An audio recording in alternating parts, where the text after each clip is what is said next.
Hey everybody, this is JJ Outlaw. And T Outlaw. And we are back. It's the co-host of the Gourmet Goober podcast. So, this is usually the part of the show where we introduce ourselves and tell us where to find us on social. So, for now, you can find me on Twitter. And I say for now because, Twitter's on fire right now. We don't even know if it's going to exist by the time this drops.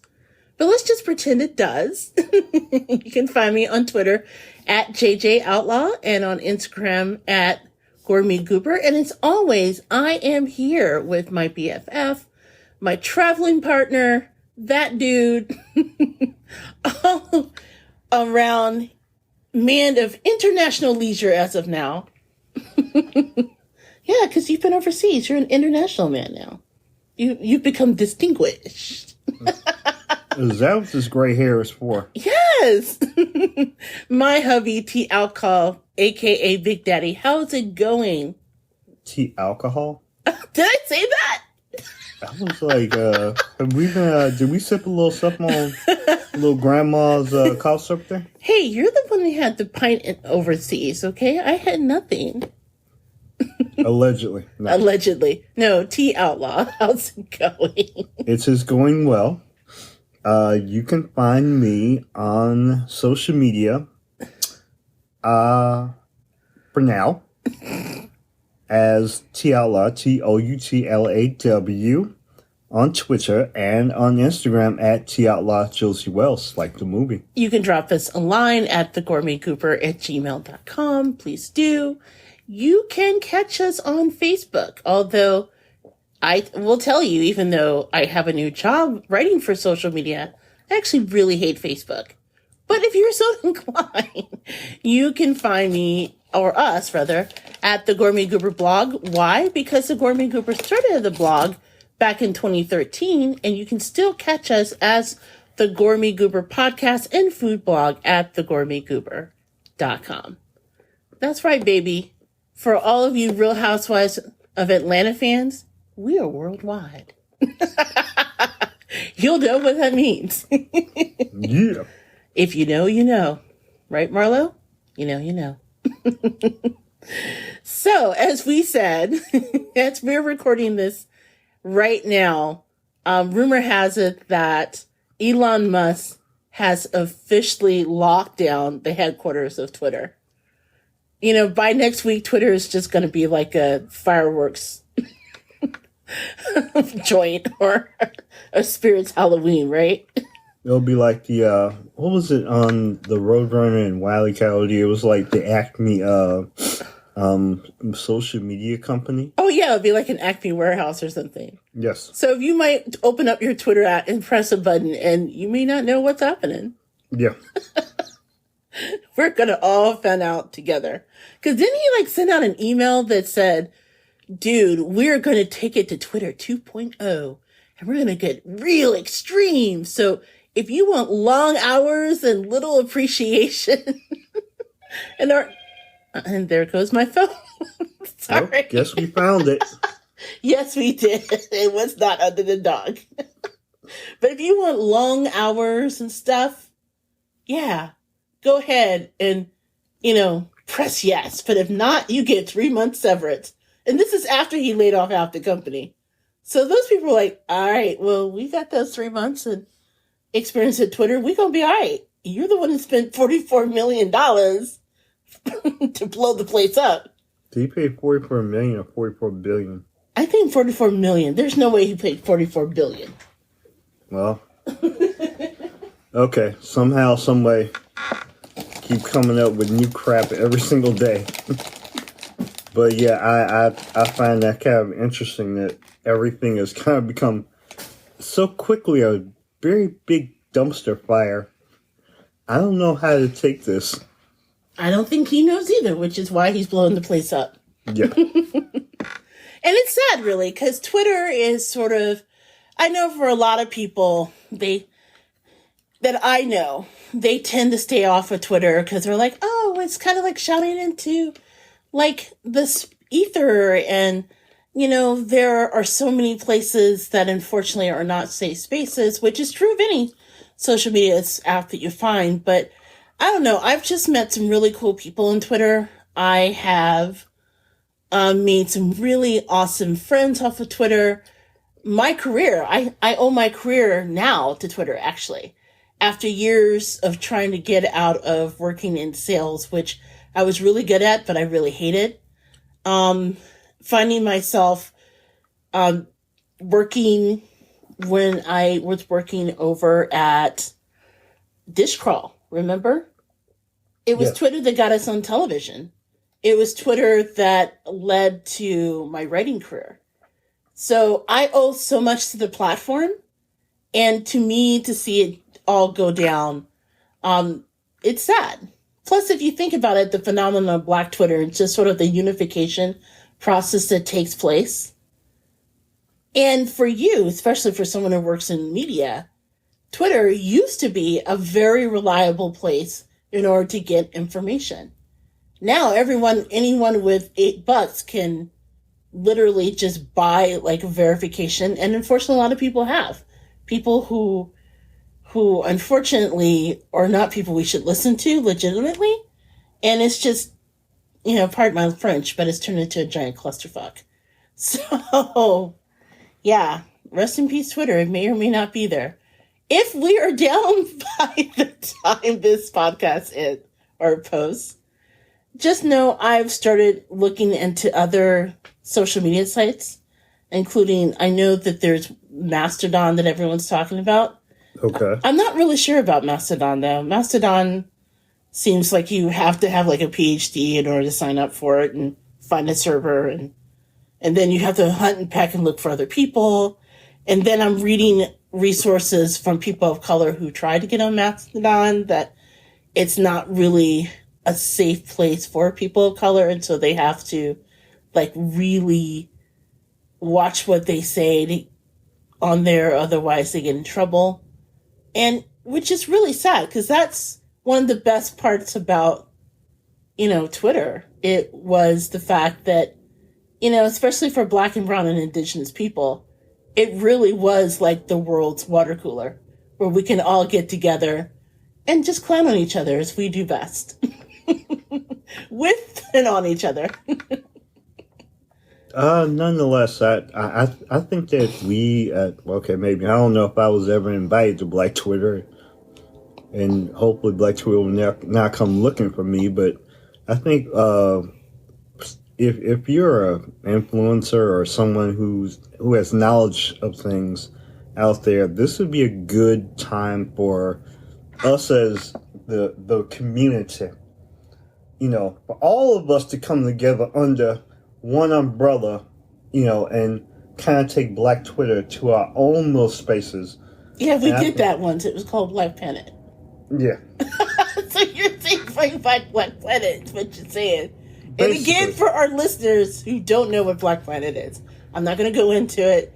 It's one of those things that's in the family that everyone knew about. Google is free. Exactly. We're going to move on. I think we are. Is that the train? I think it is. Dude, really? The perils of recording at home. Well, we are back. And with all the things that comes with it. Oh. Yeah. Sorry. And apparently we forgot any home training. Our phones are going off, the train's going off, Big Daddy's eating Doritos. We acted like we've never recorded a podcast before. Hey, take it easy on me. I'm impaired. Yeah, that is true. One of the reasons why we had to move the recording to Thursday is that I started a new job, which I'll go over in just a sec. But Big Daddy also had to see the eye doctor today. And whenever that happens, things are a little askew sometimes. So we're going to go and power ourselves through this because we're excited to drop this podcast on the 17th. And we have a lot to discuss because, dude, we have been gone a long time. We have. Oh, my gosh. So where do we start first? Basically, in a nutshell, since we've last been on the mic, we went to London, had a great time, found myself in the emergency room, which I'll discuss at a later episode of the Gourmet Goober. We'll talk about that in a second. Came back, started a new job, which was fabulous. Job working with and writing for a large corporation in social media. That's all I'll say. And of course, Twitter is going down. One of the major parts of my job. Woohoo! Yes! We also took a trip to Wakanda. Yes. We saw, you guys, the new Black Panther Wakanda Forever. And let me just say, it was a moment. It was a moment. I the first Black Panther, first of all, I can't even tell you how many times I saw the first Black Panther. It was really masterful, and of course, we lost the Black Panther being Chadwick Boseman. And so we had to go and see how, Ryan Coogler would do it after the passing of his star. It was an incredible movie.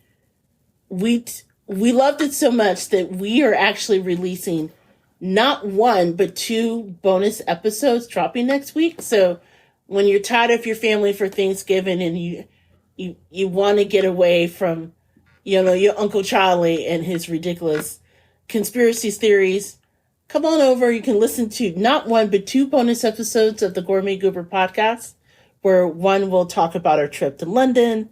We'll break down the trip, how I wound up in the emergency room. Actually, 2 emergency rooms, I'll have you know. Yes, I think that's a record. Within a 26-hour period? Yes. 2 emergency rooms within a 26-hour period.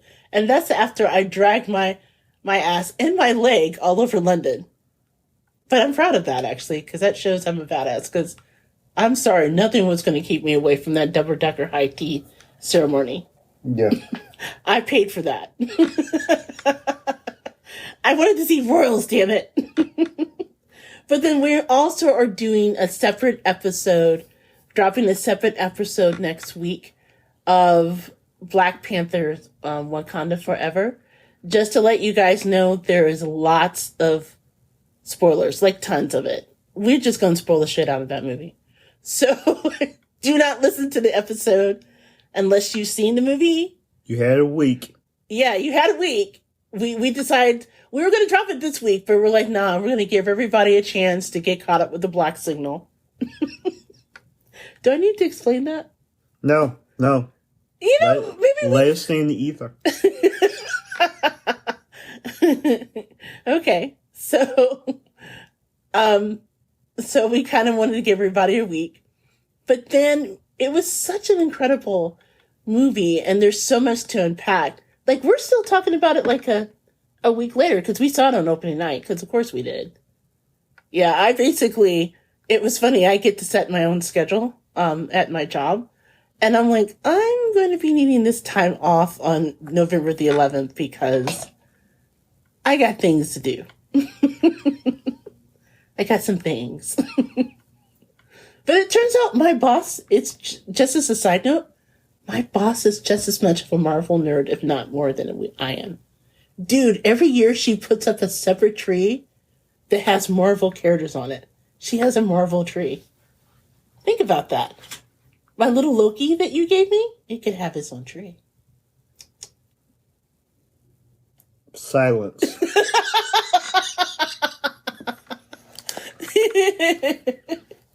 Big Daddy hates Loki. Did I tell y'all that? But yes.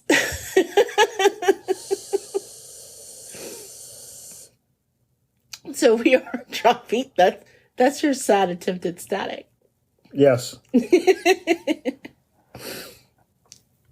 Honestly though, before we go any further, I just want to take this opportunity to say thank you guys for everyone who reached out during our hiatus and say, yo, where are you? We're looking for your show, or have very kindly retweeted it or reposted or shared, when we announced that we're coming back again. The thing is that when we started the Gourmet Goober, what now? 3 years? Almost 4? Have we been doing this almost 4 years? What? Wait a minute. We have? Well, I'm just asking, because this is the 3rd year of the podcast, right? Yes. Going on the third year going on 4 years. Yeah. So basically, like in different world years, yeah, I'm pretty much I'm a senior year at this. Not only that, but we have been doing, our blog, which the podcast started off on, the food blog itself since 2013. And for the majority of the time that we've been doing it, it's just been a labor of love, right? It's just two people. This isn't our full-time job. We have full-time gigs. And because of that, the job that we do with the podcast and all the connections and all the great people that we've had a chance to meet, like Ariel from the Food Truck Scholar, we've done that on our own time just because we just love the format and we've had a lot of fun together. This is sort of like our way of guaranteeing that we have time to spend together. We're a couple, we've been married for a very long time. And, we just feel really blessed to invite you guys on to our crazy conversations that we have, once a week or whatever. So, occasionally, as life happens, and because this is not our main financial responsibility, we may unfortunately find ourselves taking hiatuses, unexpectedly because life happens, right? Other responsibilities come up. But we will always promise that we'll make sure to let you guys know when things happen, because you've been really grateful in letting us know that you're interested. And no, we don't share everything. There's stuff going on in our lives that you are not privy to. But that said, this is kind of a really special little place that we've kind of created, what we affectionately call Gooberland. And we are, although we didn't expect to take the hiatus that we did, because, who thinks they're going to wind up in an international emergency room on a trip that they expect to take to London. Although I have to say, and let me just take a moment, obviously I'll go into more detail on the podcast. I do want to say that even though what happened was scary, I'm perfectly fine. What brought me to the emergency room was sort of a bizarre set of circumstances. But the trip itself was amazing. And we got to see a lot of cool things and things like that. I say that because I've referenced emergency room. So I want you guys to know I'm fine before the episode drops. But yeah,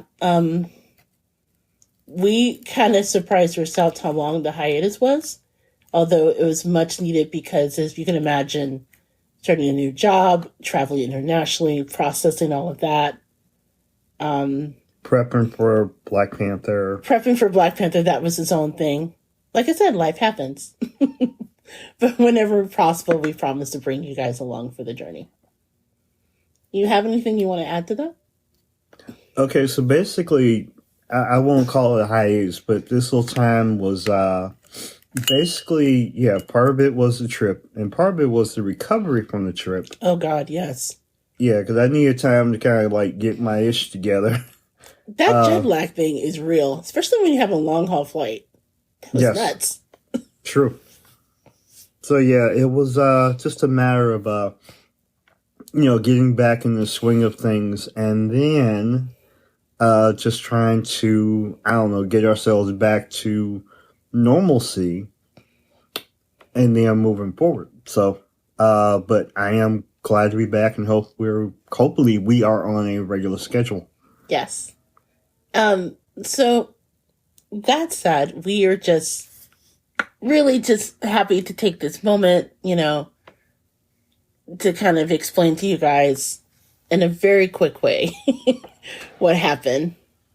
I don't even think that's everything. I mean, when you throw in the BS around our community with the election and the fear that we were going to get infiltrated by people who are not as friendly to us, considering where we live. Yeah, not everybody that looks like you may be for you. Oh, yeah. Not all skin folk or kinfolk. Yeah.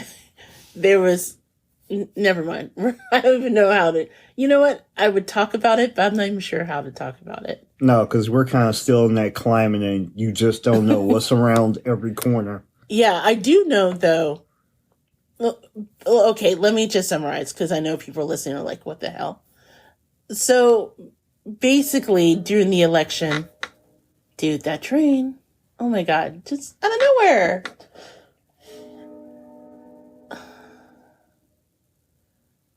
Hopefully I can edit it out in post, but if not, everyone listening is just going to get an earful. Sorry.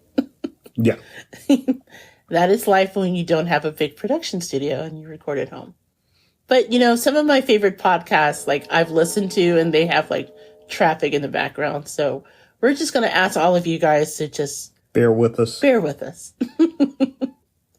So, yeah. So basically, in a nutshell, for those of you who followed the past election, and they talked about people visiting communities as a way to dissuade people from voting or to try to convince people to vote a certain way. There was sort of fear that that may have happened in our little neck of the woods. So yeah, that was rather stressful to the point where we had to make plans as to what happened if that did happen. Yes. Which is sad that we live in a community that's a thing, or live in a world rather where that's a thing. But unfortunately, it is what it is. Although, as it turned out, the only person we met was our congressman, who surprisingly met us there. That was kind of weird and unexpected. But then it was that random guy that we've never met before who checked us in, and we kind of gave him the side eye. Yes, that fellow. Yeah. We were trying to make sure that he was there to check us in, but not check up on us. Right. To make sure that we, to just persuade. It was sad. It was a couple, but you know what? Honestly, from looking at him, I think he was actually afraid of those old black women who work the polls over there. At one point, I was giving the guy my name, and he said something, and the lady's like, no. She does one of those old black women in churches where they put their hand on your shoulder like, no, baby. No, you don't do that. No, baby, just go on over there and just have some cornbread. Yeah, it was 2 steps away from bless your heart. Yes. So I think we're going to be okay. But yeah, there were some tense moments when we voted. Gosh, what else happened? Oh, and Halloween. Halloween happened. And I know you're wondering why that's the case. For those of you who are longtime listeners of the Gourmet Goober, you know that Halloween is sort of a fraught issue here at our house, where every year we don't want to eat the candy. So I try to go out and buy the shittiest candy known to man and to give it out to the kids. So that way, if we have leftover candy, the plan was for Big Daddy to dump said candy at his job. But people, I think, caught on to him because eventually, like, the only candy left in the community candy bowl was the crappy candy that we bought. And every year you have to go through like, oh my God, I have no idea where that candy came from. Ooh, who pressed that? Even though you know it was you. Yes. So now that we're working from home, we can't do that anymore because then we'd be stuck with an awful candy. And I know I could throw it away, but then that's wasteful. And, I was taught not to do that. We still never figured out where exactly did the candy go. What candy? Oh, you mean the good candy that I bought this year? Yes. I'm not telling you. Is this still on the premises? Maybe. So this year I bought really good candy, and then no one came to the house but these one set of kids. The one time I decided to do it because we work from home. And yes, the good candy may still be in the premises. Okay. Big Daddy is just learning this on the mic. So let's watch his response.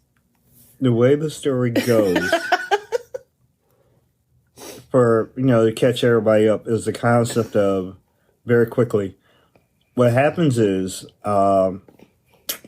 because the goober does not want me, as the type 2 diabetic in the house, to, involve himself with, like, eating all the candy, what she will do is that she will buy the crappiest candy known to man. We're talking about, like, the really crappy candy that they put in the piñatas that, like, truly the ones that, like, have no words on them. They just have, like, Chinese letters or Mexican, candy.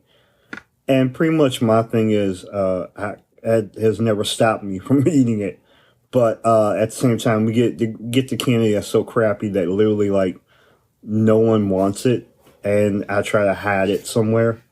I try to take it to work somewhere. But since I work remotely now, that is not a thing. So this year, she got slightly better candy. Yes. And very quickly, this year, for some reason, we only had, like, a couple of visitors. So right now, there's allegedly candy in this house. Are you literally just retelling the story I just told? I think you're just mad that there's candy. I think you told it wrong. It's been a while. That's why I've been on the mic. Anyway. But yeah, pretty much allegedly there's candy in the house, and I thought she dumped it off to the neighbors, but she did not. So now it becomes my scavenger hunt. Maybe. One, as I found out the neighbors didn't want the candy. So wait a minute, the neighbors didn't want the candy? No. Wow. So it really was crappy candy. Well, it's not. Okay. You remember you were kids and you went trick-or-treating, right? And there are, like, different layers of candy. So you get your bag of candy at home. And then you sort them out. And, like, the top tier candy is the stuff you really like. So for me, it was... the full candy bars that everybody got. Well, okay. Only the Heckathorns gave away full candy bars. But I'm just going to say chocolate in general. Okay, so anything chocolate, and I mean real chocolate, right? Not like that fake-ass chocolate like Tootsie Rolls or Whoppers or things like that. No, I'm talking real chocolate. That's like tier 1. And then maybe tier 2 would be like, the Now Laters, the full Jolly Ranchers back when Jolly Ranchers used to be sticks instead of the little things they give away now. And then I was crazy, so I really went through a phase where I really liked Sweet Tarts. I can't stand them now. But Sweet Tarts would be in tier 2. And then you would get all the way to, like, the lower bottom tier, and it would be, like, Tootsie Rolls, because you get all excited because you think they're chocolate, but they're not. Black licorice would be in that list. That black licorice gum that used to be really popular. I'm old enough to have received candy cigarettes as a candy treat. That really weird thing that you kind of dip your candy stick in that's like Kool-Aid that's unflavored. Mm-hmm. Yeah, that went in there too. So basically, we have like a lower tier of candy. So you're saying D-list candy? Yes, we have D-list candy. So not quite as bad as like the candy that went in the piñata that we normally give. Mm. But apparently bad enough that other parents and grandmamas will reject it, even though it's free to give to their grandchildren. We have D-list candy, exactly. Which now tells the world that I have D-list candy taste. Yeah, because I bought it thinking, there's no way that Big Daddy would like this. But then during Halloween, I saw that you came and kept sneaking it back. But then again, I shouldn't be surprised that you like D-list candy because, dude, you also like circus peanuts. That is D-list candy if I've ever tried it. Okay. Circus peanuts. I also like candy corn. So. Yes, exactly. So I should have known that you would want to look for it if I told you. Yeah, but it also had, like, didn't you bring some double bubble or something up into space? Yes, Double Bubble is perfect example of D-list candy. Because everyone knows that you can take 2 bites of Double Bubble, like 2 chews, and then all the flavors out. That's specifically why I bought it. Because I was thinking no one in hell, other than little kids who are fooled by that, would want Double Bubble. The only thing that's worse than Double Bubble is Bazooka Joe. Because not only does Bazooka Joe loses its flavor when you chew it, but on top of that, it's hard as hell. So it's like getting that first chew is like chewing through concrete. And then when you finally work yourself to that first 2 chews, then all the flavor's gone. And then on top of that, the insult to injury, you usually have that bland-ass comic that comes with it that's not funny. So to be fair, I was looking for Bazooka Joe. It could have been worse. Okay. So, once again, I, the D-lister here, would like to say, at least in defense of Double Bubble and Bazooka Joe, I can't defend the comics. It was very hit or miss. The comments were lame. Anyway, but with Double Bubble and Bazooka Joe, like that type of gum, sometimes what you almost have to do is you chew one, get about 2 chews in, and then you say, oh, I'm starting to lose flavor. So I'll double it up. So that means I put in 2. But then you'll be stuck with a mouthful of gum, and in about 2 seconds, it's all lost its flavor. Yeah, but then you get to do this crazy... Well, I don't know if you can really do a Bazooka Joe, but you can do a Double Bubble. So you can then start doing Double Bubble. So you can have this big wad of gum, and you can just make all these crazy things of like, blowing bubbles. But you don't know how to blow a bubble. Oh, I got over that quickly. Since we've been married? Yes. When did you learn how to blow a bubble with bubble gum? Last couple of years. Because he did not know how to do that, folks. Oh, I've been doing some stuff on the down low. Okay. With bubble gum. We're going to have to talk about that off mic. With bubble gum, yo. Sure. All right. And you know what? I'm a, GGG kind of girl, so you do you. I'm not going to judge you. But seriously, yes, we have D-list candy. Wow. And to be honest, I've been kind of sneaking it the last couple of weeks when you're not looking. I'm actually surprised you haven't found it. Wait a minute, is it behind the dog food? No. Oh, man, okay. When we get off mic, he's going to destroy our house looking for this candy. I bet you anything. Next time we're on mic, Big Daddy's going to be like, well, I found it after removing all the books and stuff. Wait a minute, it's behind the bookcase, isn't it? No, it's not. Okay, all right, I'm going to put in some work. You will never find it. By the next time this episode drops, No. I'm gonna get that candy. Because one, I think I found a place that I can donate the candy to. Because I've been slowly looking. Because I broke down and bought a lot of candy, or so I thought. And then only one set of kids came up. Had I known they were only people coming, dude, they could have made out like bandits here. Yeah, but they were rejected because it was D-list candy. No, they were like little kids. They didn't know. Exactly. Okay. That's a good point. When they get to be about 8 or 9, they're that way that they're a little bit more choicey with their candy consumption. Although the kids around here are polite, so they're probably not going to tell you to your face that you're candy booty. No, yeah. They're just going to egg the house. No, we haven't been egged yet. All the bad candy that we've given out, we haven't been egged yet. I think we're past that. Okay. We stayed above the fray with the, we didn't get the piano candy, so we're safe. Yes. And you will never, ever find where I hid the candy.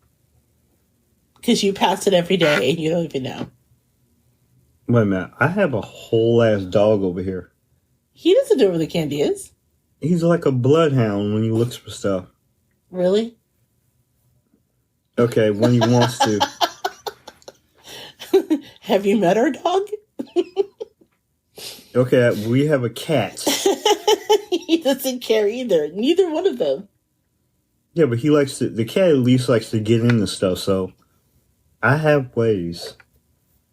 As they say, I have a certain set of skills. If left to our own devices, we just randomly find things, so yeah, I think by time and circumstance, maybe I'll have a chance at it, so. I wouldn't bet on that.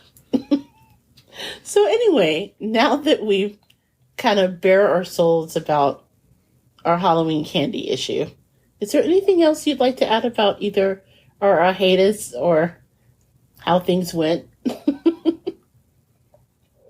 No, pretty much we are about a week away from Thanksgiving, and I'm about a month, give or take, a little bit, 5 weeks we'll say, away from Christmas.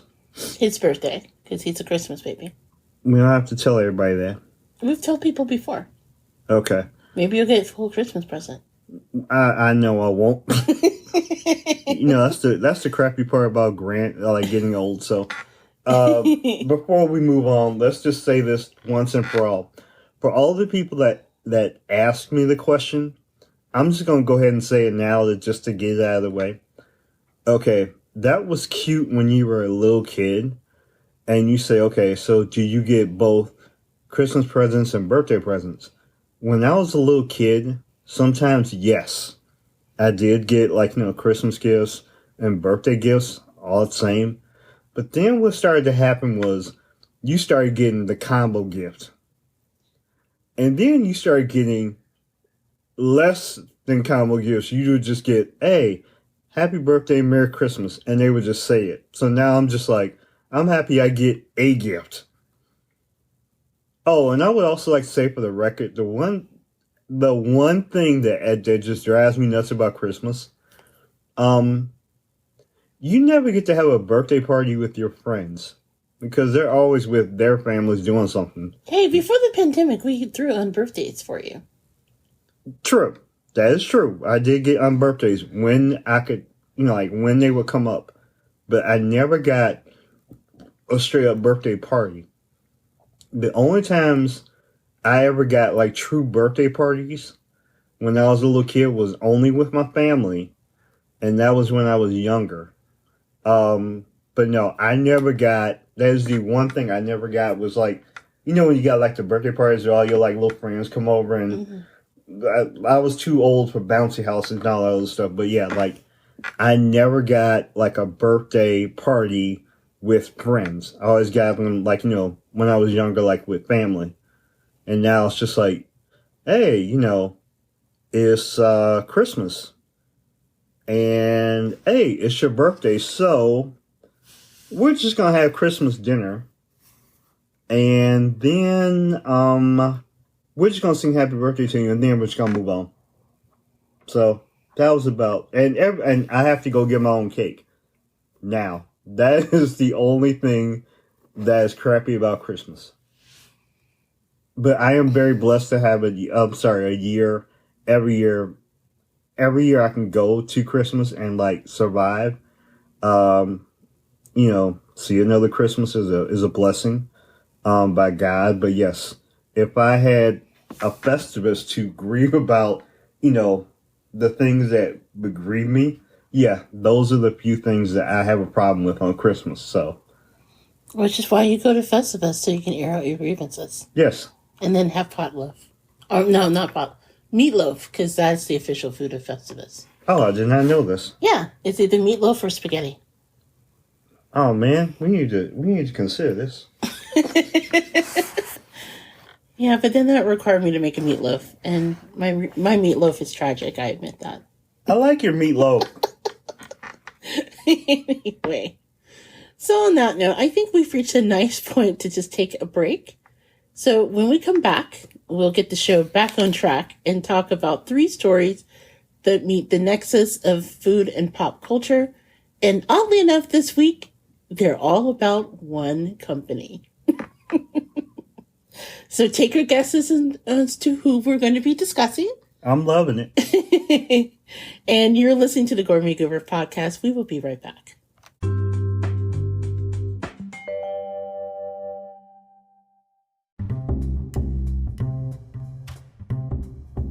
Hey guys, I'm JJ Outlaw, better known as the Gourmet Goober, and I'm here to share this great new recipe journal from author Gaby Loreno. It's a progressive cooking journal designed for short and simple recipes at the beginning, before advancing with spaces for longer recipes as you go. It's colorful, fun, fits easily in the kitchen drawer, and it's perfect for any home cook. Best of all, it has over 100 pages for your most beloved culinary delights. Be sure to get your copy today at Amazon.com.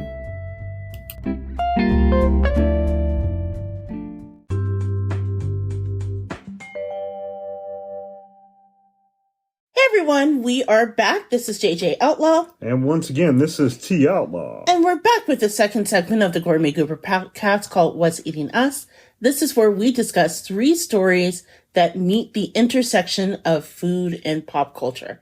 And this week, it's sort of funny actually, because all 3 stories is about one company that truly fits the very mission statement of who we are. Like food and pop culture, and everyone's talking about them in 3 very different ways. And that company is, of course, McDonald's. Not McDowell's. Exactly. McDonald's. And what's the difference between McDonald's and McDonald's?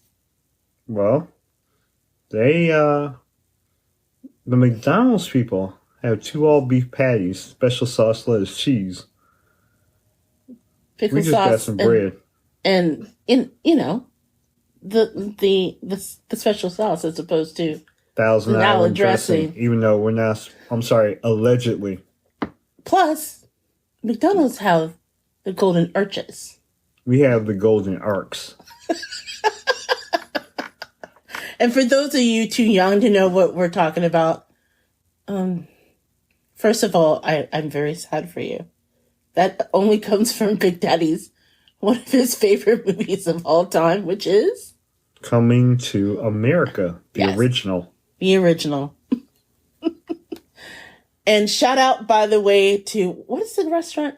Oh, the Wiener Circle that every Halloween dresses up as McDowell's. Down to the horrible uniforms. Yes. Oh my God. We should put the Wiener Circle on our list. Okay. Yes. We can't explain what the list is. We'll share it within the next year or so. But we're working on something really big, and so the Wiener Circle has to be put on the list. Damn right. So anyway, as I stated before, oddly enough, when Big Daddy and we do our production meeting, we come together with stories that we find that makes us laugh, makes us think, makes us say, oh my God. And as luck would have it, I think this is actually in all of our podcast episodes. This is the first time that all 3 stories was tied to one company.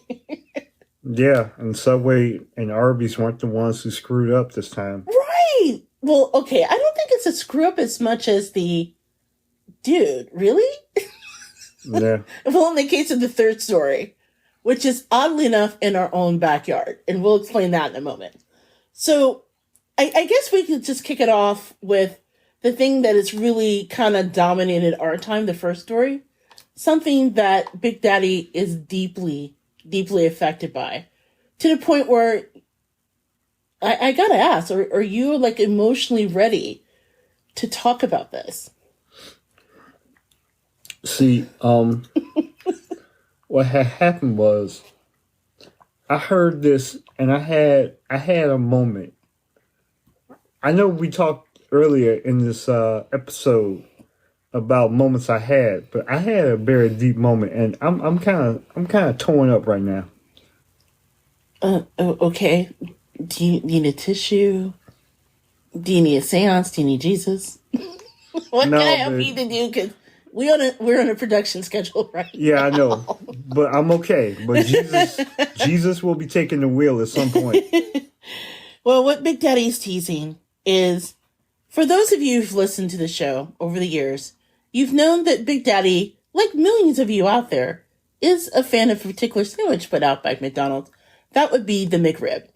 In fact, we actually talked about that, and I think there's one episode in one of our earlier seasons where we call the Return of the McRib, where you kind of dedicate yourself to sharing your deep and unabiding love to the point where I'm kind of wondering if you like the sandwich more than me, your wife. Well, okay. Certainly you've known the McRib longer. I think that was your argument. No, okay. We're pretty close. We're pretty close to even in terms of the length of time that we've known each other. You know, you and me and the McRib. But I think the thing is, like, I only see the McRib like once a year. Like, I see you every damn day. Don't make that like it's a bad thing. No, it's not. It's not a bad thing. You know, you kind of started for a minute. I'll remember that, okay? Anyway, so the McRib is kind of an acquired taste, in my opinion, right? And if you've never had a McRib sandwich, you know, it confuses me because it's like an artificially generated rib that's made out of pork. Allegedly. Like it's the most basic of sandwiches. Yes. But you were like, every time there's like a McRib that comes around, you're like, dude, you need to take me to McDonald's. Yeah. And you're not alone. You're not alone. To the point where over the years since its introduction, the McRib has kind of been like, you know, this fable place that just shows up out of nowhere. Fans even created, like, you can go online and find a McRib finder. So when they do announce it every few years or however often it comes about, you can grab yours. Well, for those of you who probably have watched social media, been on social media, or, you know, watched the NBA or things like that, you've probably seen the commercials where McDonald's is now teasing what they're calling the McRib farewell tour. Yes. So, out for a limited time, up until November 20th. So by the time our episode drops on the 17th, you have 3 days left in order to get your hand on this artificial sandwich of goodness. And I say this, okay, because Big Daddy has teased me several times because I think I never even tried a McRib until long after we're married. Yeah. You compare it to when I finally got you to try, what was it, Pop-Tarts, because you were like well in your 40s before you ever had one Pop-Tart, which I think is odd. I don't even know how that happens in this country. It's like going through life and never having Tang. Well, I guess there's like a whole generation of young people that don't even know why Tang wasn't such a big thing back then. Right. Dude, it's a drink of astronauts. That's what they told us. It's a drink of my youth. I never said it was great, but... Nevertheless, I've had Tang in Pop-Tarts, and you've never had it. And so I think we even talked about me trying the McRib live on the air, but something happened and we didn't do it. But yeah. Now, to be fair, a lot of people believe that this is publicity stunt. In fact, Food and Wine has a really great story where they talk about whether or not this is truly the end. So, first of all, Big Daddy, what does the end of the McRib mean to you? It's kind of like, you know, when Jay-Z talks about, like, you know, retiring, and you think that he's done, and you keep hoping that, like, well, either he is going to retire and stay retired, or he comes back with, like, you know, that ultimate, like, retro album that you're like, okay, it's going to be a banger. But that's the thing, like, okay, what does the McRib leaving mean to me? Yes. Okay. I know that, you know, there are some people in the audience that are giggling hearing this, but it's not like I'm going to say the McRib is like, you know, the most awesome, you know, sandwich ever. It's just, you get it once, maybe twice, and you're like, okay, it was like snake on a plane. It's exactly what you expect. You just getting what it's a McRib. It's a sandwich from McDonald's. It's not going to, blow you away, but it's there. But I think the thing is, to me, it's kind of like how you people that don't look like me feel about pumpkin spice. Oh, wow.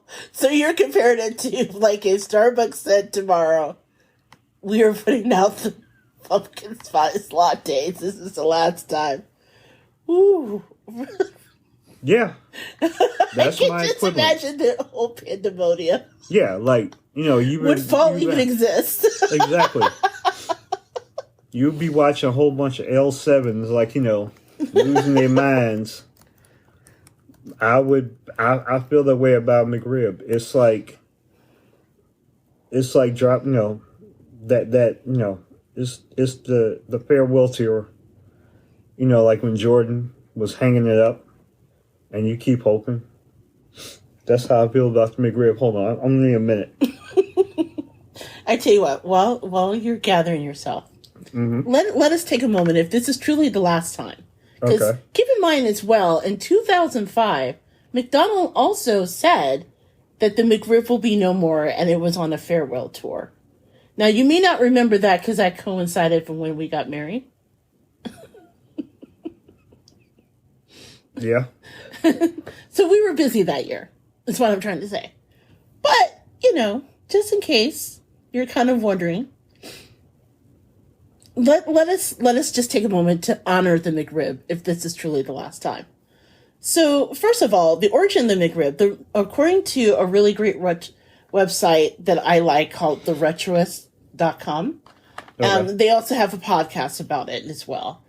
I've never heard the podcast, but I've gone to their website. The McRib, which, again, I'm just going to assume it's a pork product. Mm-hmm. I'm not entirely sure what's in it. We don't know. We don't know everything that's in the sausage. We just eat it. Yeah, we're just going to accept that. But it would not exist if it not for another McDonald's item, which is, oddly enough, the McNugget. The McRib is actually tied to McNugget. So what actually happened is that the inspiration came from Southern barbecue, and at the time they were testing the McRib alongside the introduction of the McNugget. The McNugget became a huge, huge hit. First, okay, so they put out the McNugget first. It became a ginormous smash, and there were shortages and complaints from both customers and franchisees. And so because of this shortage, they had to come up with another product, right? Yeah. Hence the McRib. So they would take a pork patty, slap it on a burger bun, and be done with it. But they actually went a further step and actually fashioned it to look like the fabled McRib shape. So here's the funny part. According to the Retroist, there's actually very little rib meat in a McRib. No ribs are involved. Of course, we know that because that shape does not happen naturally in nature. True. That means that no bones and little to no rib meat is included with it.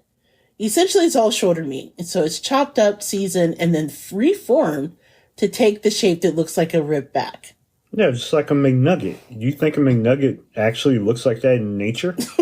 Well, no. Actually, that's not the case. So the first McRib was actually, they gave out samples of it free. And it was offered in, at that point, 2,000 of McDonald's 5,600 sandwiches. So it was considered test mode, and they tested it for 2 years. And of course, the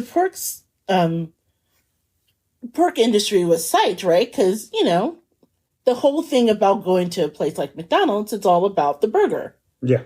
Now they had a product that was focused on pork. So they were super excited. So by 1983, the offering of the McRib would expand to 3,500 locations. Here's the thing. People were trying the McRib. They just weren't keeping buying it, right? So they just didn't have repeat customers. And so they did whatever they could to try to push this product because the initial testing was so popular. And what they found was that it only attracted like this very small group of people. So by 1984, there was articles that were already out in the industry, newspapers, that the McRib really wasn't cutting the mustard. Sorry, I made it funny. You tried. So what they did is eventually decided to get rid of it. But it created such a crazy demand over the years that people were like begging McDonald's, those few people who kept coming back for the McRib. Yeah. They started to beg it. So what happened was the McRib kind of became this thing that became a kind of like a cult classic. In fact, the loyalty to McRib is actually mentioned in an episode of The Simpsons, saying, "I'm spelling as fast as I can." And that's when they skewered it because The Simpsons had a new Krusty Burger that was called the Rib Rich. So it was their version of the McRib. Okay. So eventually fans went online and they started to demand the McRib. And so in 2008, there was actually a site that they created. So if you order McRib and you've never had a McRib and they want to encourage you, because every so often McDonald's will say like, "Hey, okay, we'll throw you a bone and we'll give you the McRib." But the McRib locator began as a simple site where people could report and find a McRib, because every so often, like a rare sandwich, like a rare restaurant, Yeah. would like bring it back. It wasn't, nationwide, but then it turned into this huge clearinghouse. And did you know it even has a Facebook community now, the McRib Finder, with over 15,000 followers? Why am I not part of this? I don't know. I'm questioning that myself now, as much as you love the McRib. So there you have it. Over the years, it's been brought back multitude of times where people have really, brought it back to life, so to speak. So it's really a fan favorite sandwich that it's kept it going since the 80s, right? Right. So here's the weird thing. So the McRib in the United States has its cult following. But in other countries, the McRib actually comes with different variations. So, for example, according to this website in Nicaragua, you can get 4 types of McRib. The McRib standard, the McRib with onion rings, the McRib with cheese, and the McRib with bacon. She'll say what? Hold on now. Maybe we should need to move to Nicaragua. I might talk to my Nicaraguan friends. So is that where we're going next with our passport? It's going to be so embarrassing. Mom and Dad. So why are you guys choosing Nicaragua for your vacation? And Thomas is like, "I'm trying to McRib with cheese." No, I want to make rib with bacon. Matter of fact, I think I'm going to go get me a McRib right now, and I'm going to slap a little bacon on and see how that bad boy hit. Well, something tells me that the McRib will probably be in our future at some point within the next 3 days. So if you're listening to us, it's not yet November 20th, and you're one of the thousands of people who have been clamoring over the years. If McDonald's is truly telling the truth, you have until November 20th at midnight in order to enjoy your own sandwich. Yeah, or else it's going to retire like Tom Brady. Exactly. I was thinking like Cher, like, how Cher has a farewell tour like every few years. That sort of thing. True. Okay. Yeah. We were going to play How Do I Say Goodbye to Yesterday, but we don't have that money. So just imagine that in your mind. Yeah, just imagine Boyz II Men getting that in, but... But yes, Big Daddy, thank you for taking a moment out of your grief in order to discuss this. All right, we're going to have to move on. All right, let's move on. Let's move on. So our second McDonald's story is actually something that I read the other day. And like I think I mentioned in the first segment, my new job, I'm working with a corporation and working specifically with writing and branding their social media. It's a really great gig. I love what I do, but it does require me to read a lot of social media in order to pick up trends. So this is a story that I read recently while I was looking for something for their Twitter feed. And it got me laughing so hard. Like, I came and got you, right? Like, you were in the office in the other room working. I'm like, dude, you gotta stop what you're doing. We need this chair. And so this is involving McDonald's creation of the perfect chair. Now, they say it's for gaming, but I have to say, the way they describe this chair, it would work perfectly in our office. And for those of you out there who've ever, spent time either on the computer, typing away, if you're like an office drone like me, or, if you have been known to sit in a spot and play Tekken way too hard for many, many hours at a time, Tekken Tag Team, also me, then this is a chair for you. And I'm talking, of course, about the McCrispy. The McCrispy. The McCrispy. So let me just set the scene, okay? Go.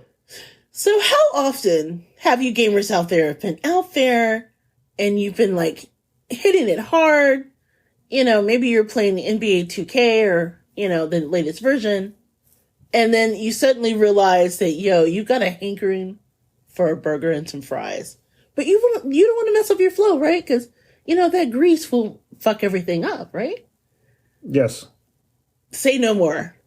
McDonald's has created their own grease-proof gaming chair, of course, called the McCrispy, which I think is hilarious. A grease-proof gaming chair. Yes. So they're releasing this chair. I think they should have called it the Golden Throne, personally, the McCrispy. But yeah, the McCrispy will only be available in the United Kingdom. And it's tied to the launch of the McCrispy chicken sandwich that they're also launching in the UK. Wait a minute, this thing isn't going to be in the US? No. Oh, damn. See, I keep telling you, we have to go back to the UK to try to sit on the McCrispy. So, the McCrispy Ultimate Gaming Chair, as its complete title, comes with a series of very special items, if you will. Things that kind of make the McCrispy unique. Now, it included with this chair, which is completely ergonomic, it comes with a fry holder, a drink holder, 2 dips, because, why are you going to have your fries without a dip now? It has a hot box to keep your McCrispy warm while gaming.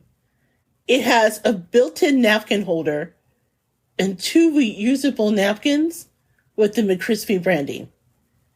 The leather, because it's all leather, has been treated with a special stain proof. So now you can't get grease marks on the chair. So it's like special Scotch guard? Yes. Special Scotch guard, particularly so you can get your greasy chicken on and not fucking the chair up. And then it has modular armrests to allow users to wrap their McCrispy to different sides. Now, if you've not yet seen the McCrispy, I invite you to go online and check it out. But yeah, I personally like the fact that because they don't want your burger or your McCrispy sandwich to go cold while you're playing, the hot pot there's a special heat zone that's designed to keep your sandwiches warm throughout the entire time. So think of it, it's like a overhead, like when you go to McDonald's and you have that random heat lamp? Yes, think of it, it's like that. It's kind of built in. And then the fry holder side of the chair has 2 twin slots to hold out a pair of dipping sauces. And then, of course, like I said, you have the drink holder as well. So it's everything you could ever want in an ergonomic plush chair to get your game on. Or, like I said, I personally think this would be perfect as I'm working away writing to just have the chair. I agree, only because if you've ever worked in a small compact office or like even in your own, like, well, I guess office at work, there's something about, when you eat lunch or anything like a snack at your desk and you have to, like, I don't know, especially with like your fries, your sauces, I don't know, your nuggets and whatnot, like you have them like in different spaces and they're like, you don't want to like mess up, like, I don't know, your papers or, like get stuff on your, I don't know, your laptop or, your keyboard and whatnot. And you have like no place to put any of these, like, little, these foods or your drink. You don't want to spill your drink on your, like on your computer and whatnot. So in that respect, I can see it. But while you were talking, I was also thinking about the fact that, since this thing comes with a heating source, at what point is there going to be that first case of somebody suing McDonald's and or the makers of this thing for this thing catching fire because you got a little crazy playing Tekken or I don't know what the hottest game out there that you should not have been playing on your computer while you should have been working, and you set fire to not only your chair but also the I don't know, the office. Okay, that could be a problem, yes. I'm assuming that because of the fact that, first of all, I don't think they're mass producing this. I think this is a single gaming chair that they created according to Gizmodo.com in order to kind of highlight. So there's a risk of lawsuit, what I'm trying to say, from that one person. So if you're that one dude that fell asleep, and got the promotional chair, then dude, I'm sorry for you. Yeah, so I'm thinking like, little comic book boy or, gamer kid, like, basically like passes out like, while playing a game, and then next thing you know, he basically is McCrispy. He's McCrispy. I guess he'd live up to the title. Yeah. Oh, that shouldn't be funny, like, but it is. Yeah, I can't wait for this. I can't wait for like Ben Crump to like, or whoever, like, come out with that lawsuit and be like, he was playing diligently in his chair. And all of a sudden... Would Ben Crump travel internationally for this? Well, he might, because that is the hardest working lawyer in this country. Seriously. Yeah, I couldn't think of another lawyer's name off the top of my head. So. Well, I would hope they put that thought into that. I would hope so, too. Hopefully it's flame retardant. So anyway, the giveaway actually just ended, so they should be announcing who won the McCrispy at any time, and we'll be able to behold the majesty. But if you get a chance to check it out, it's not only just the craziness and just the idea and the audacity of creating this, but dude, it's like this incredibly crazy, like mustard, yellow, and black. So yeah, that looks sexy. Yeah, they went above and beyond in the branding of that. So it's not like you can even hide that you're running the McCrispy when you're on the game. People will see you on the camera and know that's what you're wearing. Yeah, you could be at your desk like saying I'm working, but all of a sudden it'll be like Tony Stark in Avengers. Oh, he over there playing Galaga. He's on the McCrispy. Yeah, he's in the Galaga chair. He's playing with the McCrispy. That dude would probably want a McCrispy. Yeah. Yeah. That guy. So good luck, UK listeners out there. Hopefully you're one of the lucky ones that got your own McCrispy. So this last story is sort of bizarre because, again, when we actually come together and we talk about stories, this was one where we were kind of going back and forth about, and then we thought, dude, we know this. And then we realized it's literally down the street and made national headlines for us. Yes, a couple towns over. I think, honestly, this is the first time in all the years that we have covered news related to food and pop culture. It's one virtually in our backyard. Right. So, let me, again, for those of you out there, you might be familiar with the franchise company called Raising Cane Chicken Fingers. First I've heard of it. Okay, I'm familiar with Raising Cane. I forget where I first heard it. I think when I used to live down south, they're very popular down there. I know your sister said that where she is in Texas. Yeah. There's one. Yeah, they had opened one up not too far down the street from where she is. Well, the franchise company is actually based out of Louisiana. So I'm willing to bet when I went to grad school in Mississippi, it's probably where I heard of it. It has a very devoted fan base that are known as Caniacs, right? And again, as the name probably invites, they're known for selling one particular item. Chicken fingers, right? Okay. If you go to their, their online site, you'll probably see the little versions of chicken fingers they have. Again, it's really, really good, well seasoned. One of my favorite places if I wanted to get my chicken fingers on that I would like to go to. Well, Raising Cane is looking to expand beyond the South. And one of the target places they're looking to grow into is Indiana. In fact, I believe that they have a spot in Indianapolis, I'm going to say. And I know they have a place, I want to say, in West Lafayette.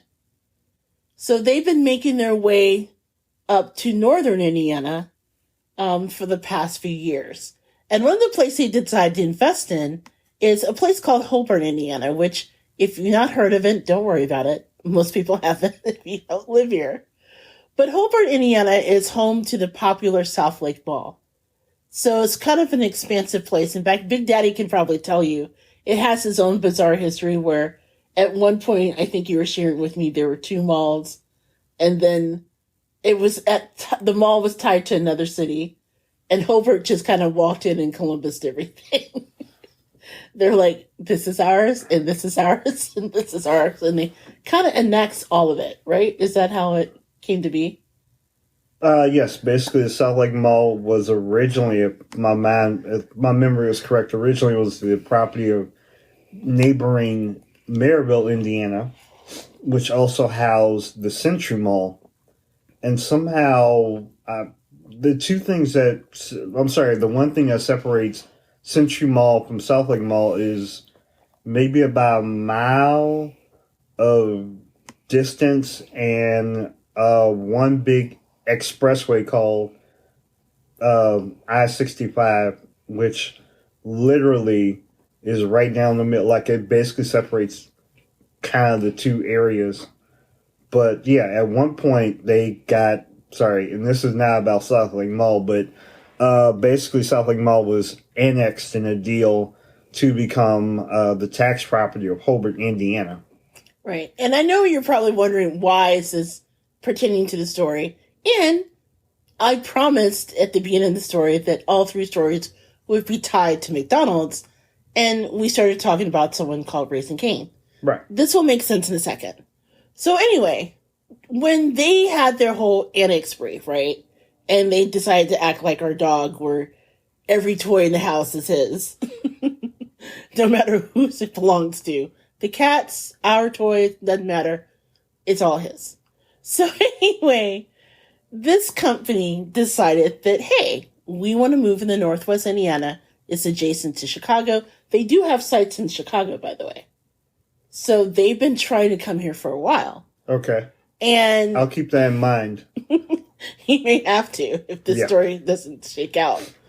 So basically what they decided to do was they entered an agreement with one of the properties that were annexed, and it changed hands as far as ownership. But this was Raising Cane's, right? Right.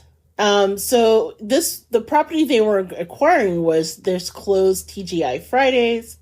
They were going to take it over. They spent millions of dollars. They entered a 15-year lease agreement by which that they would invest millions of dollars into the community as they were trying to grow this. So what happened was they found out that they couldn't build the restaurant after investing all of this money in the lease. And the reason why was that the McDonald's that's also on the property had exclusive quote unquote chicken rights. Quote unquote chicken rights. So the company by which its only job is to sell chicken fingers and who signed a lease agreement to sell chicken fingers could not do it because the McDonald's that was next door had the right to sell chicken and only McDonald's in this whole area. McDonald's is not even known for chicken, right? Right. I mean, they have chicken, obviously, dude, but I mean, just imagine, okay, you come into this, and you come into this area, and it's really, really big, right? They signed the agreement. They started renovating the property. They're already on the hook for over $2 million in rent for a property now that it can't use. And why, you ask? Because McDonald's holds the exclusive rights to sell, quote unquote, deboned chicken products at the at the shopping center. And they own that right in the shopping center for all time. What was your word? In perpetuity? Perpetuity, yes. Perpetuity, yeah. So they actually just started a lawsuit that made national news. And the defendants are claiming that the McDonald's knew about, Raising Cane, not the defendants. Raising Cane mentioned that the defendants knew this, but apparently didn't care. And so they made them sign the rental agreement, and now they're on the hook for that. So they're alleging that they suffered significant damages, including now it's forced to look for a new location. It already sunk more than $1 million, as I mentioned before, for actually renovating and building a new building, where it was already marketed that it was coming for weeks. Like, we've driven past this and go, oh, Raising Cane is coming. Yes. And the damages include over $1 million in development costs, including costs incurred the diligence, permitting, plans, demolition, prep, and construction costs. And they're estimating that there's additional millions of dollars in lost profit they'll incur from this lawsuit, as a result. But here's the weird thing. If you go to this site, guess what is across the street? Which makes it so bizarre. Guess what is exactly across the street from this McDonald's? That's the center of the lawsuit. And that is? A Chick-fil-A. A Chick-fil-A. So, the bizarre thing is, if they were across the street, they would legally be able to sell the chicken fingers, which again, is their only reason for being. Now, according to Raising Cane, what makes it so bizarre, none of this came up when they started negotiating the lease last March.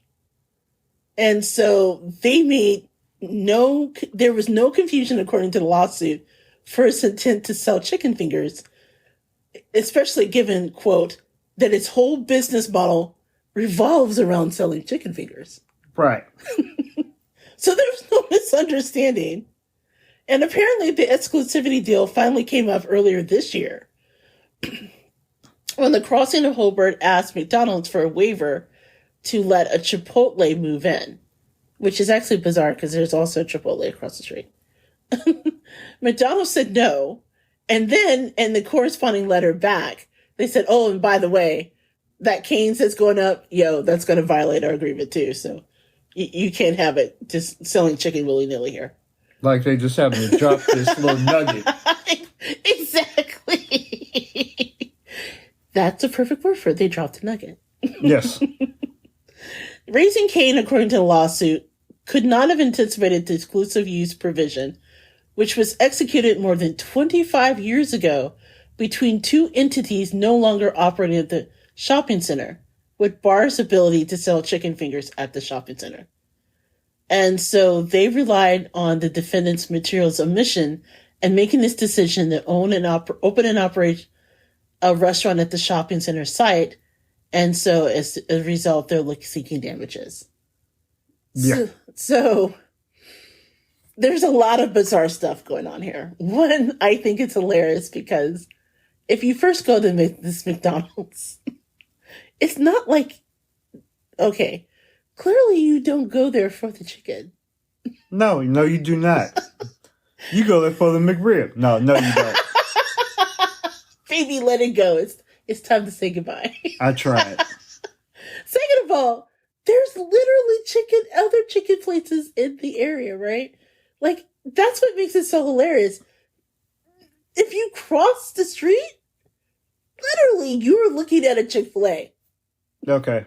Am I allowed to jump in at this? Yeah, go ahead. Okay, here's because apparently I've grown up around here. Yes. Let me do my best attempt at geography, better than the I-65 example.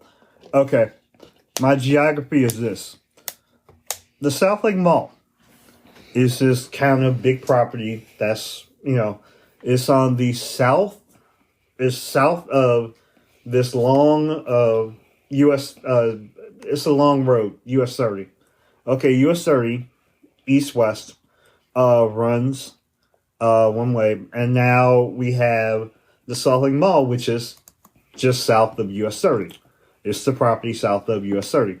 Okay, the Crossroads strip mall, as you would say, is north of U.S. 30, basically across the street. The McDonald's is on the north side of US 30 in the Crossroads. The Raising Cane's proposed site is also north of US 30 in the Crossroads, but there's at least a half mile between them. Right. They're not next door. Right. They're not even in the same, I guess you would say, like a little parking area. Right. There's at least a couple entryways between the two properties. We'll start with that. So it's not like McDonald's had like immediate competition like right there. They're literally like a half mile between each other on the north side of US 30. But they're in the same kind of like in the same type of kind of like, structure of like little stores. Okay. Now, south of US 30, once again, on the South Lake Mall side, as the Goober illustrated, is Chick-fil-A, which is also, give or take, about a half mile from the McDonald's, but on the south side. And this actually may be almost pretty close to facing, each other on the north-south side of the Raising Cane's proposed site. Right. So they're kind of looking at each other, the Raising Cane's and the Chick-fil-A. But seemingly they could get along. Now, as the Goober also illustrated, there are other chicken places, including that there's a Popeyes. There's a KFC. I think there's another chicken restaurant I can't think of off the top of my head. That's a little bit further down the street, but this also on the south side. Plus, in the mall, there's places in the mall that you can get chicken. Right. So it's not like there's not chicken sold all over the place. Oh, there's plenty on the south side. There's plenty, like, they are across pretty the street and up the bend of US 30. But, they're good. But as long as you're in that Crossroads area, oh, no, you violated chicken rights. You can't, you can't put your property up in here.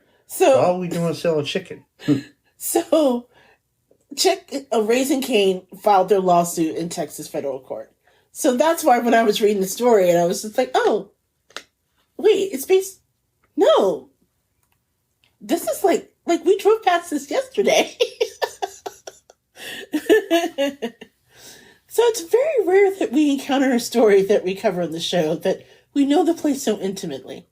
But you know what? Here at the Gourmet Goober podcast, Raising Cane, first of all, not that I'm trying to get into anybody's business, but as someone who loves Raising Cane, I'm hoping y'all win this lawsuit because their chicken fingers are really good. 1.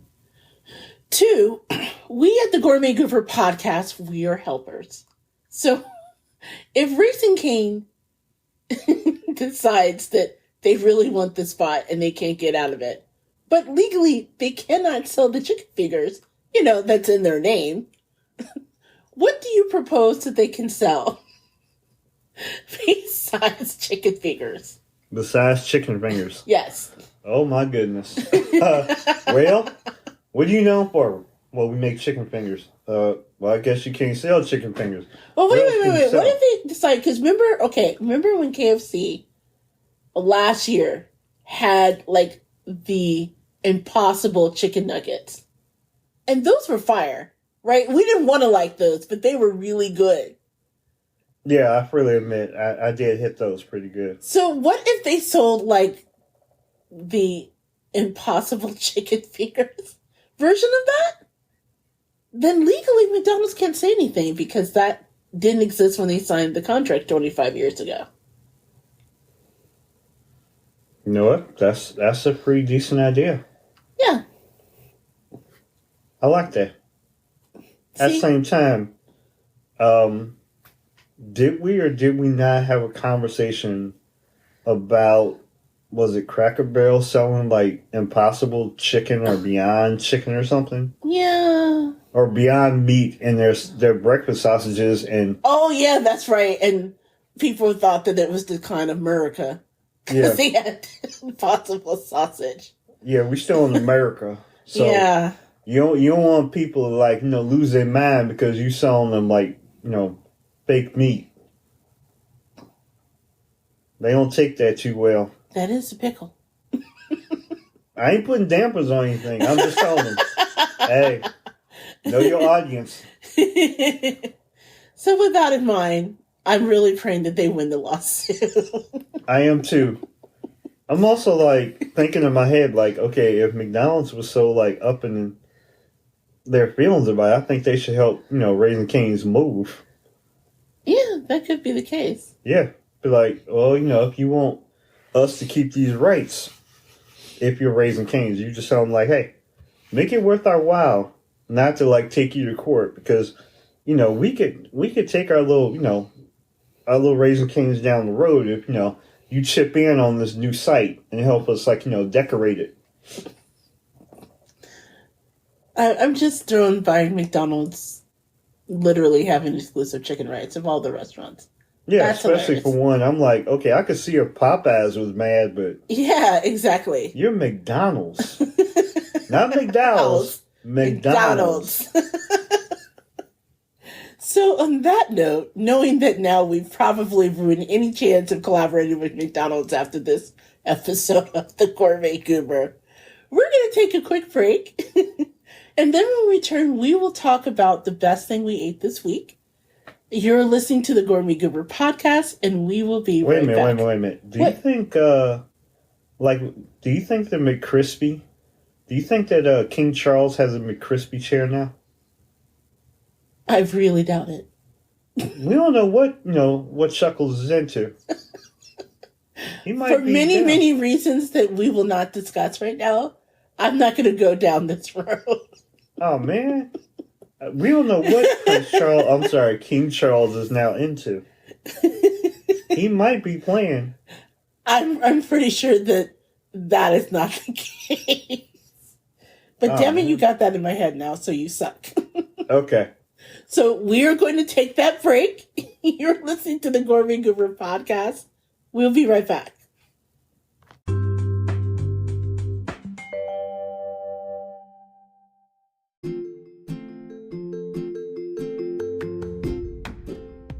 Hey guys, this is JJ Outlaw, better known as the Gourmet Goober, and I'm here to share something super exciting that the Gourmet Goober is launching its first newsletter, appropriately called Gooberland. So it'll launch this fall, and inside the newsletter you'll get access to interviews, recipes, and other exclusive content. So sign up now. You can do so using the link in the show notes. You can also go to thegourmetgoober.com and sign up there as well. So hopefully you'll join us and be a part of Gooberland. Thanks for listening. Now back to the show.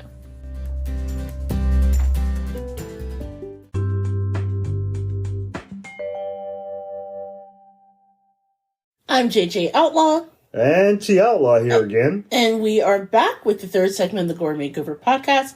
And this is where we discuss the best thing we ate this week. And that includes restaurants, stuff we made at home, stuff we got from a friend, rare grub that we got on the go. Basically, if it's good food and out there and we tried it, we'll tell you about it. I'll make it simple. As always, if there is something that you had that you really love, you can always hook us up at thegourmetgoober@gmail.com. Again, email us at thegourmetgoober@gmail.com. Let us know and we'll include it on the show. If it's something that we feel the audience needs to hear. I, for one, am really excited because we've not talked about this in a long time. I miss doing these segments. By the way, just as a side note, as we mentioned in the first segment, we are going to have a mini episode where we talk all about London and our time in London as far as the places we went, how to get around. How we survived. How we survived. And just going along with that, we will also share the places that we ate in London. Okay, so that does not include that. That'll be in its own segment. Because as we talked about it, the whole trip was sort of an experience, as you can imagine. So anyway, Big Daddy, as always, we start with you. What was the best thing you had since we were last on the mic? And I know that's a big ask because we haven't been on the mic in a while. Yeah, it's been a minute. But I would also like to start with... Before you go into that, that reminds me, the unit of measure. The unit of measure. You know, it's been a minute. It has been a minute. But you can go ahead and explain to them what our discussion about the unit of measure would be. See? You do use it. What that meant was, okay, on Twitter lately, there was actually something that Big Daddy and I were talking about units of measurement that is common in the Black community. So, for example, someone recommended just a teenth. So, like, if you're seasoning something, you know, teenth, you add a little bit. It's kind of between, like, a mixture of, I don't know, like, it's more than a pinch. Yeah. But less than a tablespoon. It's a teenth. You know, a whole grip of a minute, which actually could last for just a minute or longer than that. Right. I personally like 5011. 5011 does not exist at all. In the English language, there's not going to be like a $5011 note. Yeah, but it's like, I asked you 5011 times. Exactly. To your taste, which is a measurement. So, I personally like a swig or a swallow. Okay. A swallow is like the classic black ass unit of measurement. And maybe I'm giving away too much because I'm not encouraging people to like dive into African American in English, so to speak, AAVE, because vernacular English is what I meant to say, because that's its own language, and I'm not inviting you to know how I talk when I code switch. That's it. I love a swallow. That's when you like. It's like there's only a swallow left in the milk jar. And the juice jar. Right. Okay. You ever go to the fridge, like if you live with somebody, right? And you go to get your juice or your water or whatever it is. There's like Kool-Aid. When I was growing up, it was Kool-Aid. Yeah. And you open up the container and there's just like a little bit left, like literally just enough to wet the bottom. That actually has a unit of measurement in the Black community. It's a swallow. It's a swallow. Or a swig. Like you just left a swig left. Yeah. What the hell? There's like a swig. And usually there's a purpose behind it. Going back to the Kool-Aid example, my siblings and I, whoever's guilty of it, would leave that because what ultimately happens is you're too lazy to make a new jug of it. Or you're too lazy to go and buy another one. So you just left a little bit for left for whoever's there, knowing that they will have to do it. That's the real purpose behind it. So it's like passing it off to him. Yes. Okay. So that would be a swallow or a swig. Yeah. My hard contribution to that, because I struggled to come up with something, was like, when you have to add seasoning to something and you say, like, how much you put in there? And I'm like, I put enough in there until the ancestor says stop. Yes. That is also a very well unit of measurement used in cooking. Yeah. That was my thing. Like, you don't, like, for people that don't look like me, that don't know the concept of, when they say, like, how much did you put in there? And they say, like, a little pinch or a sprinkle or whatever. Or a teaspoon, and you have, like, a whole chicken, and you just are supposed to do it with just a teaspoon. Yeah, you can't just put, like, a teaspoon of salt or pepper on a whole pig or a whole thing of turkey and say, okay, this is the measurement we use. Now, you just sprinkle until the ancestors say stop. Or enough until it just all falls off. My new unit of measurement is now I'm calling it a slap. A slap? A slap. Oh, we gotta make this work now. Yeah. What is a slap? A slap is pretty much, and please forgive me for those who don't know. You remember how in earlier episodes I say, like, when I am, working with, like, a thing of brisket or like a pork, and you inappropriately touch your meat, like, you rubbing it, you dry rubbing it, and you just rub it. But you got to get all the seasoning in, right? You got to, like, get it in there. Yeah, you got to make sure it's, like, on and attached. But the thing is that, like, when you, like, you want to make sure it's, like, good and attached. What you have to do, you can rub it, or you can just, you got to put that good hard slap on it. Pardon me. Please forgive me, my slapping technique is off right now. Because I don't have a pig. But it's a slap of measurement, though. You want to go in there and find out? And I mean, slap is a technique, so how is the measurement? So are you saying you just put a slap of seasoning on it? You put enough until it stays on. That is a measurement to me. Oh, I see. And that, so, and this is all important, right? Because once upon a time when the Gourmet Goober used to be a food blog, right? One of my biggest challenges was some of the recipes I shared, like my Aunt Verna's, my great Aunt Verna's chicken and waffles, or my chicken pot pie. And I realized I don't have, like, I don't have, like, a measurement. Because I truly measure all my seasoning until, okay, that looks right. Like, you feel Verna's tap on your shoulder and like, hey, okay, that's enough. Mm-hmm. That's literally how I do it. That's how she did it. That's how my great grandma did it. Like, I will never share my grandma Adeline's gumbo recipe because I have no way to, like, quantify it. I just, like, okay, that roux looks good. We are there. Yeah. And we are there however long it takes to get there. 20 minutes, 45 minutes. No, that's it. You just know. The heavens open up. You feel that tap from my great grandma Adeline. Okay, that's good. That's good. At the filet. That's pretty much what happens. Yeah, you go to the ancestral plane and the ancestors have spoken. And you have done enough now. Oh my God. So you mean all this time we're watching Black Panther and we see the ancestral plane? They're really up there just waiting to tell us how to season our gumbo. Yes. Oh my God. If you ever really, like, for those people that actually watched, Black Panther and or, like, a certain Marvel movie. Oh, okay. Are you talking about Thanos and making gumbo again? If you looked at the Thanos ancestral was not making gumbo. Okay. First of all, the Thanos example.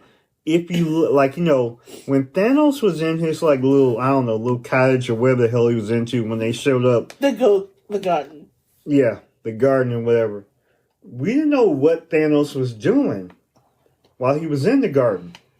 Thanos was collecting his seasoning because Thanos was making gumbo.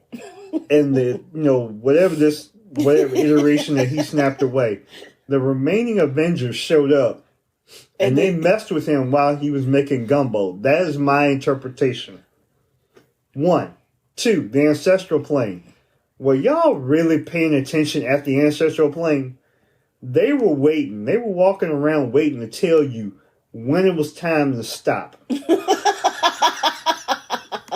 The herb, that's supposed to include, like, the heart-shaped herb or all this other stuff. Right.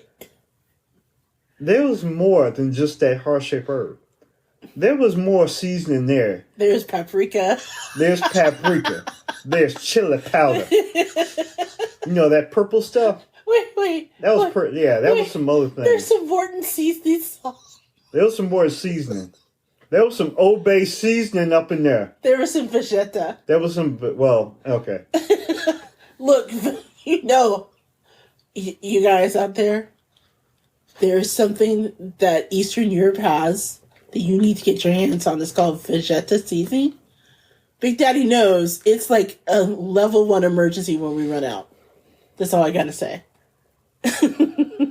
Yeah, that was where your Lowry's, that was where your, that was, for the people that also don't look like me, my brothers and sisters down south, there was also the ancestral plane, maybe a slightly different ancestral planes where they had the Goya. Oh, okay. Yeah. But nonetheless, that is where... Are you talking about the adobo seasoning? Yeah, however it goes, yes, the adobo seasoning. So anyway... I know that I fell off, and I know I was supposed to talk about the best thing I ate this week. No. That was my fault, first of all. And second of all... I'm sorry. I was just amusing myself by the idea that the cookout of the ancestral plane must be lit.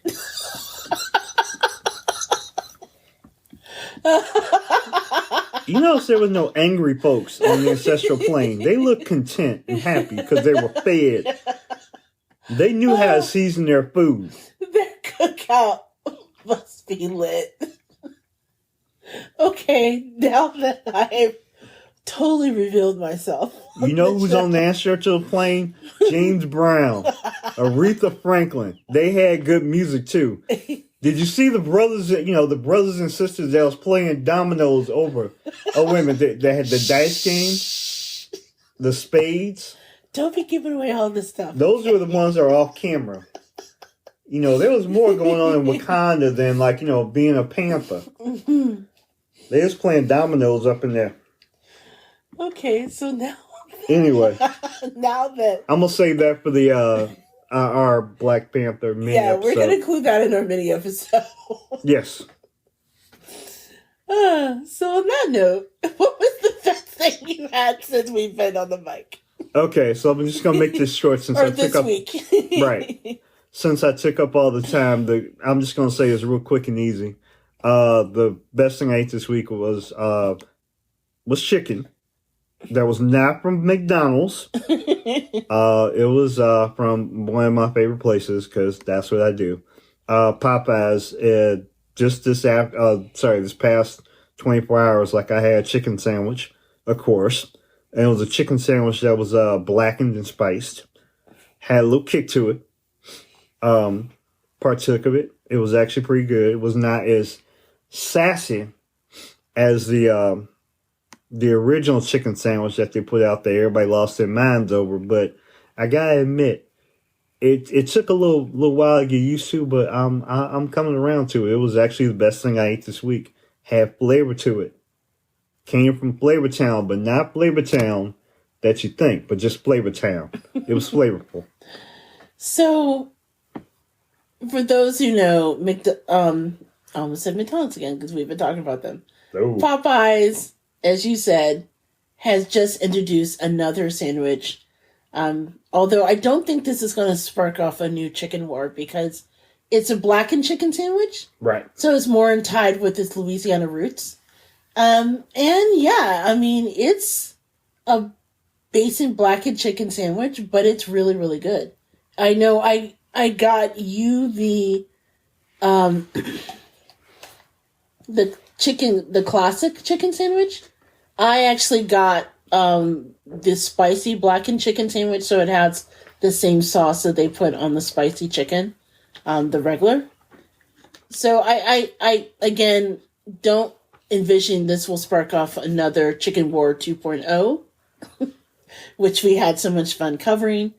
But that said, it'll, for those that are more big fans of traditional Louisiana blackened chicken, that fare that of which Popeyes was known for many years, especially if you go to the original ones down south. Yeah, they're really, really good.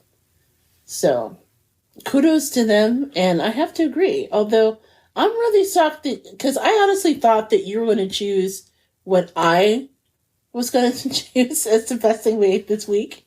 And actually something that, okay, I have to apologize to you because I did trick you into eating it. But you liked it, right? You liked it. It was really good. I was set up. But you ate it. You ate a lot of it before you found out what it was. Yeah. So, anyway, and an effort for us to be healthier. I think I've talked about on the show previously how we have previously adopted, whenever we can get to it, rather, Meatless Monday. And this past Meatless Monday, what I created was tofu black bean burritos. And I found a recipe which I'll share online on our website. And I have to say, I've cooked with tofu before. I'm not really a fan of it because of the consistency of it. It's kind of, I know it sounds weird because I pride myself on being an adventurous eater, but preparing tofu sometimes is a challenging thing, right? Because it comes out and it's like in this square and it's kind of squishy and it's full of water and it just feels kind of icky, right? I mean, I've never met someone who really loves working with tofu. And this is coming from someone who used to work at the Dark Center, where it's exclusively shares like vegan and vegetarian meals and keeping with its dedication to having a more sustainable diet that they present to the students. So I really got into cooking with a lot of vegetarian ingredients while I was there, like tofu and seitan and things like that. That said, I found this really awesome recipe for a taco burrito seasoning that's very simple. It's made with tofu. It's made with black beans. It has taco seasoning. You crumble up the tofu. But the whole thing is that by the end of the preparation process, it's really close to meat. I was actually quite surprising. And the texture that it does, it, like you honestly thought it was more of a meat protein before I slipped up and actually told you it's tofu. No, you didn't slip up. You intentionally set me up, led me astray, You bamboozled me. No, she kind of called me while I was working and said, "Hey, do you want some dinner?" "Oh, sure. Okay, well." She's like, "Okay, I'm making some burritos." "Oh, okay, cool. I don't eat burritos a whole lot, but I'm like, okay, I'll try a burrito. I'm good. I do that every once in a while. So then a little bit later, she came back to me with, were there 2 burritos or one big one? What? I couldn't remember what it was. It might have been just one big burrito. Oh, no, I gave you 2. Okay, so 2 burritos. Okay, and I wasn't quite paying attention at first because one, I was, it was kind of late. I was hungry. I was working at my desk in my office, and I freely admit I got caught off guard because I wasn't paying attention, and it did come across like I could definitely taste the black beans, and I could taste the seasoning. And somewhere in my mind, I thought that it was kind of like a chorizo base. And maybe like, how you taste like something that's kind of like chorizo adjacent. And you're like, well, maybe, she had black beans and maybe like, straight chorizo, maybe like a different kind of chorizo, maybe like a soy chorizo. And I was like, okay, maybe that was it. And I'm like, I'm hungry, so I didn't really care. And then the next day, she told me what it was. And I couldn't, well, I was disgusted, but at the same time, You were disgusted, but you raved about it for a while. I mean, I wouldn't say I raved about it, but yeah, I said it was. You enjoyed it. I admit I enjoyed it. It was a good mixture. She slipped it in on me. I would not eat, tofu by itself, but if you slide it in and hide it from me, I guess it was workable.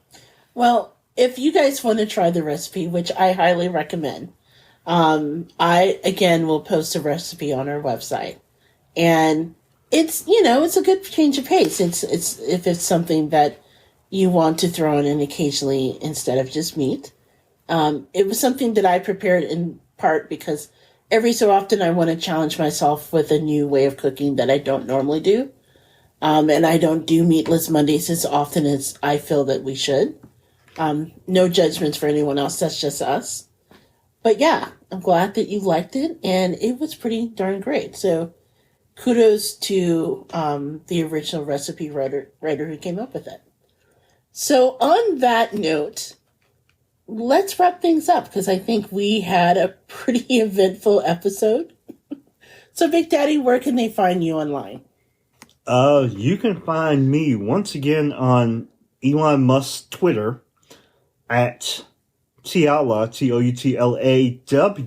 and on Instagram at Tiala Chelsea Wells. You can find me on Twitter for now until Elon Musk blows it up.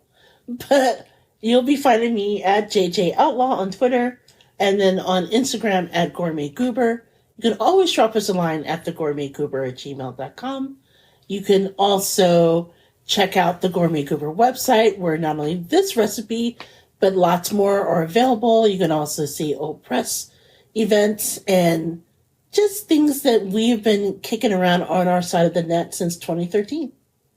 So on behalf of Big Daddy and I want to take this opportunity to say thank you again for listening to the Gourmet Goober. We're happy to be back. And until next time, happy eating. Happy eating.